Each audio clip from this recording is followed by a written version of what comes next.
Hello everyone, कैसे हैं आप सब। उम्मीद है आप सभी अच्छे होंगे, स्वस्थ होंगे। तो आज फिर मैं आप लोगों के लिए एक नया टॉपिक लेकर के आया हूँ और आज का हमारा टॉपिक है एसेट्स। तो आज के वीडियो में हम समझेंगे कि एसेट्स कितने तरीके के होते हैं। ठीक है, तो चलिए स्टार्ट करते हैं। तो सबसे पहले तो समझते हैं कि एसेट्स है क्या। एसेट्स क्या है? एसेट्स तो नॉर्मली, अच्छा, एसेट्स की हिंदी क्या होती है? संपत्ति। तो नॉर्मल बोलचाल की भाषा में क्या है, जितनी भी संपत्ति है जो नॉर्मली लोग समझते हैं, संपत्ति संपत्ति तो आप लोग सभी समझते होंगे। तो संपत्ति को ही एसेट्स बोलते हैं। बट आज जो हम बात करेंगे ना एसेट्स की, वो हम कंपनी के पर्सपेक्टिव में बात करेंगे, कंपनी के लिए समझेंगे, जो बिजनेस के लिए, बेसिकली कंपनी तो क्या बोलूँ मैं, बिजनेस के लिए समझेंगे कि बिजनेस के लिए एसेट्स क्या है, बिजनेस के लिए संपत्ति क्या है। तो उसके पॉइंट ऑफ व्यू से समझते हैं, है ना। जो बैलेंस शीट बनाते हैं, बैलेंस शीट में हमारे जो एसेट्स होता है, डिफरेंट काइंड ऑफ एसेट्स होते हैं, तो हम उसकी बात करेंगे आज। इंडिविजुअल जो पर्सन है उनके क्या एसेट्स हैं उसके अकॉर्डिंग नहीं बात करते हैं, एक बिजनेस के हिसाब से बात करते हैं कि एसेट्स क्या है। ठीक है, तो सबसे पहला हमारा जो है एसेट्स क्या है, ये हम देखो, डेफिनेशन तो मैं कुछ बताऊंगा नहीं इसमें, है ना। डेफिनेशन तो आपको बुक्स वगैरह में मिल ही जाएगी। तो मैं वैसे अपने वर्ड्स में आपको समझाने की कोशिश करते हैं। ठीक है, तो एसेट्स क्या है? Assets is owned by business, जो बिजनेस के द्वारा ओन किया जाता है। बिजनेस ही जिसको ओन करती है, जिसका स्वामित्व किसके पास होता है? बिजनेस के पास स्वामित्व होता है। जो बिजनेस जो हम कर रहे हैं, लेट्स से अगर एक्स वाई ट्रेडिंग कंपनी है, B N J trading company है, ए बी एन कंपनी है, ठीक है ना। जो मतलब जो पर्टिकुलर जो कंपनी है, जो प्रोप्राइटरशिप फर्म हो इधर, या फिर पार्टनरशिप फर्म हो, या फिर कंपनी प्राइवेट कंपनी हो, या पब्लिक कंपनी हो, तो जो भी बिजनेस नेम है that is owned by business in fact. ठीक है, इनके द्वारा जो ओन की जाती है। दूसरा, जो कि अगर हम इन फ्यूचर अगर इसको बेचने जाएं तो there must be some realisable value, मतलब अगर हम बेचने जाए तो कुछ ना कुछ उसका पैसा हमें मिलता हो, कुछ ना कुछ मॉनेटरी उसकी वैल्यू हो। There must be some monetary value, assets must have some monetary value. ठीक है, तो दो बातें कि it is own by business, और उसमें बुक्स में डेफिनेशन पढ़ेंगे, बहुत सारी चीज़ें लंबे चौड़े 4-5 लाइन्स की आपको बता देंगे, बट करेक्ट यही है कि it is own by business and there must be some realisable value at the time of sale. ठीक है, तो ये हो गया अपना एसेट्स। और कितने तरीके के होते हैं एसेट्स? तो सबसे पहला हमारा है फिक्स्ड एसेट्स। तो फिक्स्ड एसेट्स क्या है, ये तो मैंने जो डेप्रिसिएशन वाला वीडियो बनाया था उस वक्त मैंने काफ़ी डिटेल में आप लोगों को बताई थी बात। बट स्टिल अभी भी मैं आपको थोड़ा डिस्क्राइब करने की कोशिश करूँगा। अभी अभी दोबारा से मैं थोड़ा सा डिस्क्राइब करूँगा आप लोगों को कि फिक्स्ड एसेट्स क्या है। तो उस वक्त जैसे मैंने बताया था आप लोगों को कि फिक्स्ड एसेट्स क्या है, कि it is a resource that is used for revenue generation, है ना, जिसका यूज रेवेन्यू जनरेशन के लिए किया जाता है। दूसरा, that is hold for more than 1 financial year, मतलब जिसको यूज जो है वो एक से ज़्यादा फाइनेंशियल ईयर के लिए करते हैं। ठीक है, पहला क्या कि जो कि आपका रेवेन्यू जनरेशन में हेल्प करता है, और दूसरा मोर देन 1 फाइनेंशियल ईयर के लिए यूज़ किया जाता है। तीसरा, जिसका ऑपरेशन में जो ऑपरेशन से रिलेटेड होता है, मतलब है ना, डे टू डे वर्क जो है बिजनेस का, जो डे टू डे बिजनेस जो है उससे रिलेटेड होता है, दैट इज फिक्स्ड एसेट्स। अब इसके एग्जांपल क्या है, कौन कौन से ऐसे एसेट्स होते हैं जिनको हम फिक्स्ड एसेट्स बोलते हैं? Land and building, plant and machinery, furniture fixtures, ये सारे क्या है, ये रोज़ हमारे यूज होते हैं। ठीक है, बिजनेस के द्वारा ओन किए जाते हैं। ये सब किसके होते हैं? बिजनेस के होते हैं, तभी वो बिजनेस के बैलेंस शीट में आते हैं। अगर बिजनेस के ना होते तो बिजनेस के बैलेंस शीट में ही नहीं आते। All these are owned by business, that is why it is coming अंदर बैलेंस शीट ऑफ बिजनेस। ठीक है, तो और ये क्या है, एक साल से ज़्यादा के लिए यूज़ किए जाते हैं। It is use for more than 1 financial year, है ना। ऐसा थोड़ी होता है, अच्छा हमने यहाँ एक बिल्डिंग, फैक्ट्री की बिल्डिंग हमने परचेज कर ली, अब 2 महीने के बाद हम इस बिल्डिंग को बेच देंगे, 2 महीने के बाद फिर से हमने दूसरी बिल्डिंग परचेज कर ली, फिर 2 महीने के बाद हम बेच देंगे। ऐसा होता है क्या? नहीं होता है। या कुछ प्लांट एंड मशीनरी आज हमने खरीद लिया, 3 महीने के बाद मैंने उसको बेच दिया, होता है? ऐसा नहीं होता है। वो नॉर्मली जो अगर हम परचेज करते हैं तो ये क्या होता है, it is use for more than 1 financial year, है ना। और ये डे टू डे बिजनेस जो है, जैसे कि जो प्लांट एंड मशीनरी उसको आप रेगुलरली यूज़ करते हो, जो बिल्डिंग्स है, फैक्ट्री बिल्डिंग है, उसकी आप रेगुलरली ही यूज़ करते हो, डे टू डे में यूज़ करते हो, है ना। तो ये है अपना फिक्स्ड एसेट्स। और 3 बातें इसमें हो गई। पहला, रेवेन्यू जनरेशन में हेल्प करता है। दूसरा, मोर देन 1 फाइनेंशियल ईयर, और डे टू डे में यूज आता है हमारा। ठीक है, जो इसके बाद हमारा जो होता है फिक्स्ड एसेट्स के बाद जो हमारा आता है एसेट्स, वो है हमारा नॉन करंट एसेट्स। अब ये नॉन करंट एसेट्स क्या होता है? नॉन करंट एसेट्स ऐसा एसेट्स है that is also hold for more than 1 financial year. ठीक है, एक तो हमारा फिक्स्ड एसेट्स था ताकि जो कि हमारा मोर देन 1 फाइनेंशियल ईयर के लिए होता था, जिसका यूज अपना जो नॉन करंट एसेट्स है that is also use for more than 1 financial year, better to say that is hold for more than 1 financial year. हम 1 साल से ज़्यादा के लिए इसको होल्ड करते हैं, मतलब बिजनेस जो है उसको 1 साल से ज़्यादा के लिए होल्ड करती है। अब ये कौन कौन से एसेट्स हैं इसमें, नॉन करंट एसेट्स में क्या एग्जाम्पल है? पहला जो है इन्वेस्टमेंट, इन्वेस्टमेंट जो है दैट इज हमारा नॉन करंट एसेट्स है ना, वो हमारा नॉन करंट एसेट्स है इन्वेस्टमेंट। अब इन्वेस्टमेंट में क्या किस तरीके का, जैसे कि अपना हो गया आपका क्या नाम है, फिक्स डिपॉजिट। ठीक है, फिक्स डिपॉजिट में अगर आपने इन्वेस्ट किया हुआ है, कोई शेयर वगैरह आपने परचेज की है, डिवेंचर्स वगैरह है, शेयर्स है, डिवेंचर्स है, म्यूचुअल फंड है, कोई प्रॉपर्टी वगैरह में इन्वेस्टमेंट है, गोल्ड में इन्वेस्टमेंट है, एनी काइंड ऑफ इन्वेस्टमेंट। तो ये इन्वेस्टमेंट क्या होता है, नॉर्मली हम ऐसा थोड़ी कि अभी इन्वेस्ट करते हैं फिर 2 महीने के बाद इसको हम ख़त्म कर देते हैं, बेच देते हैं। जैसे फिक्स डिपॉजिट करा है, 2 महीने के बाद फिर इसको हमने तोड़वा लिया, ऐसा नहीं होता है। अगर हमने फिक्स डिपॉजिट कर दी है तो नॉर्मली हम 1 साल से ज़्यादा के लिए करवाते हैं, या प्रॉपर्टी अगर परचेज करी है तो नॉर्मली हम 1 साल से ज़्यादा के लिए ही उसको होल्ड करते हैं। तो इस तरीके के इन्वेस्टमेंट है जो होती है, इस तरीके की जो एसेट्स होती है वो जो इन्वेस्टमेंट वाली जो होती है वो मोर देन 1 फाइनेंशियल ईयर के लिए होती है, और ये नॉन करंट एसेट्स होती है ना।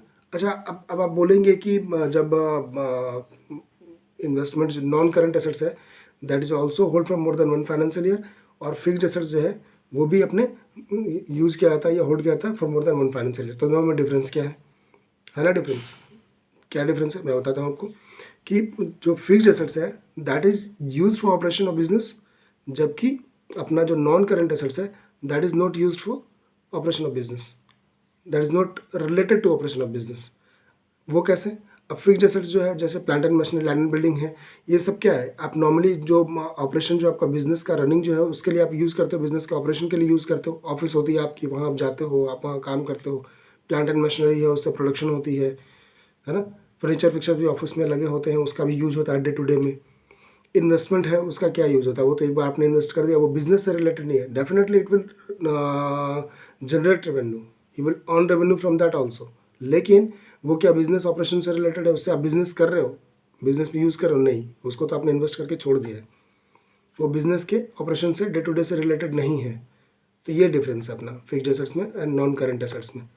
नॉन करंट एसेट्स में और क्या हो सकता है, एक तो हमारा इन्वेस्टमेंट हो गया, दूसरा loan and advances. Loan and advances क्या होता है कि अगर आपने किसी को लोन दिया हुआ है for more than 1 financial year, मतलब 12 महीने से ज़्यादा के लिए आपने किसी को लंबे टाइम के लिए किसी दूसरी कंपनी, आपके फ्रेंड की कंपनी है, आपने उसको लोन दिया हुआ है, या आपकी ही सिस्टर कंसर्न है, आपके फैमिली मेम्बर की किसी की कंपनी है, उसको आपने लोन दिया हुआ है ना। किसी को एडवांस दिया हुआ है, आपको ज़्यादा टाइम हो गया एडवांस दिए हुए, कुछ सिक्योरिटीज़ वगैरह आपने जमा करा दी है, जैसे गवर्नमेंट डिपार्टमेंट में कुछ, जैसे आपने टेंडर वगैरह लेते हैं तो टेंडर लेने के लिए ना ईएमडी जमा करनी पड़ती है।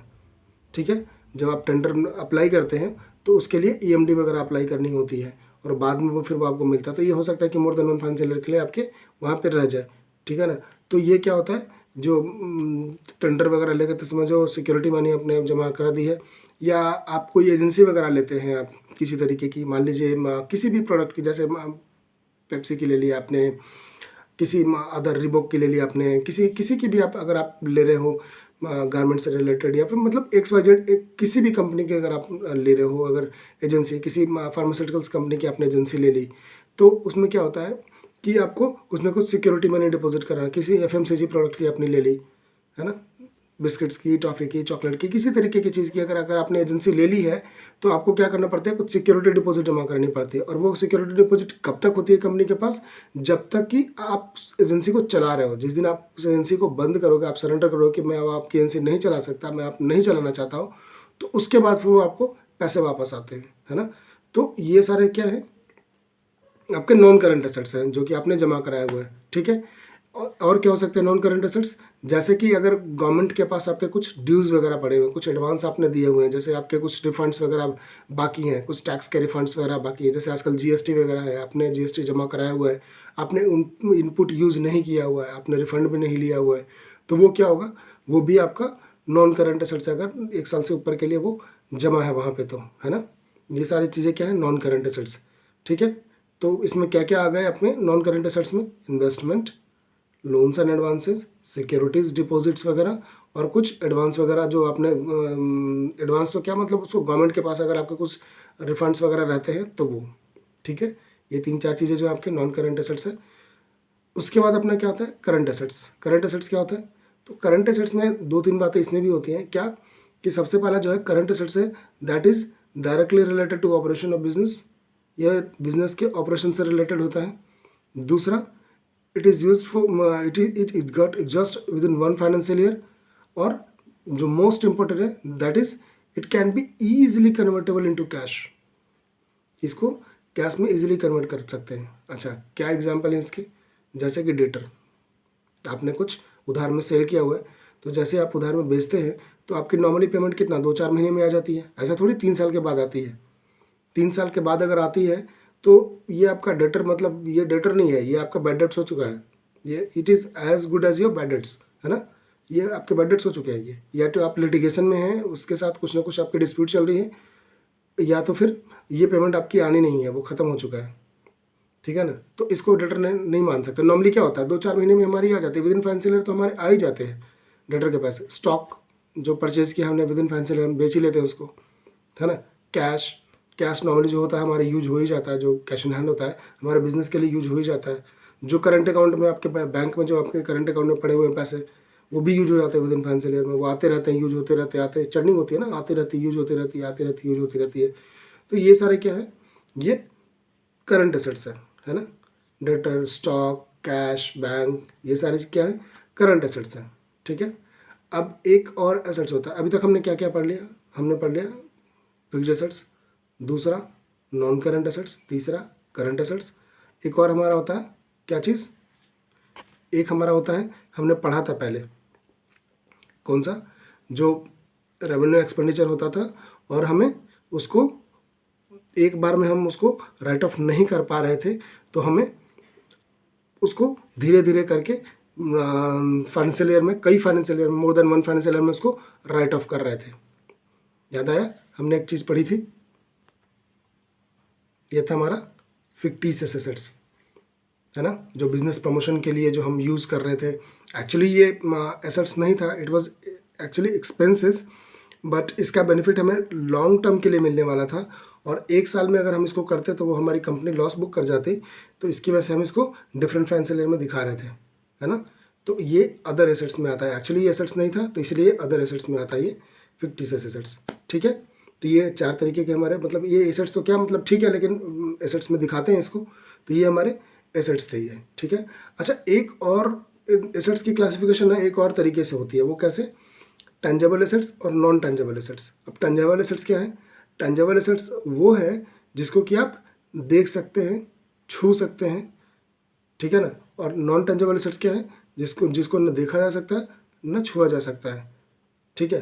तो ये कैसे एसेट्स होते हैं, जो देख सकते हैं, छू सकते हैं, जैसे land and building, plant and machinery होगी, फर्नीचर फिक्सर हो गए, जो आप देख सकते हैं, जो भी आपको दिखती है सारी चीज़ें, वो क्या है, ऑल दोज आर ना, ये क्या नाम है अपना, टेंजेबल एसेट्स।